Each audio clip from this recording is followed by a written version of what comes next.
Hello friends, இன்றைக்கான recipe beetroot pulao. நம்மள நிறைய பேருக்கு பீட்ரூட் ரைஸே பிடிக்காது.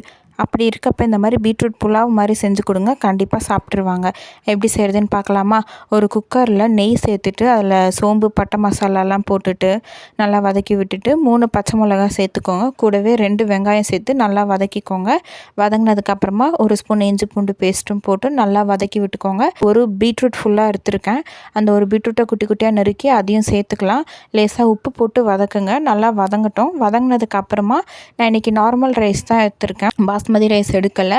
நார்மல் ரைஸ் 1 கப் சேர்த்துட்டு அதில் 2 கப் தண்ணி, அதில் 1 கப் தேங்காய் பாலும் 1 கப் தண்ணியும் அப்படியே ஆட் பண்ணிக்கோங்க. தேங்காய் பால் சேர்க்கும்போது டேஸ்ட் ரொம்ப நல்லாயிருக்கும். இப்போ தேவையான அளவு உப்பு போட்டு ஒரு கொதி வரட்டும். ஒரு கொதி வந்ததுக்கப்புறமா நம்ம குக்கர் மூடி போட்டு 3 விசில் வந்ததுக்கப்புறம் ஓப்பன் பண்ணி பார்க்கலாம். பார்க்கும்போதே நல்லா இருந்துச்சு. டேஸ்ட்டும் ரொம்ப நல்லா இருந்துச்சு. இப்போ மேலே நெய்யில் வறுத்த முந்திரி பருப்பு கூடவே கொஞ்சமாக கொத்தமல்லி சேர்த்து நல்லா கலந்து விட்டு சர்வ் பண்ணுங்கள். இந்த ரெசிபி கண்டிப்பாக ட்ரை பண்ணி பாருங்கள். தேங்க்யூ.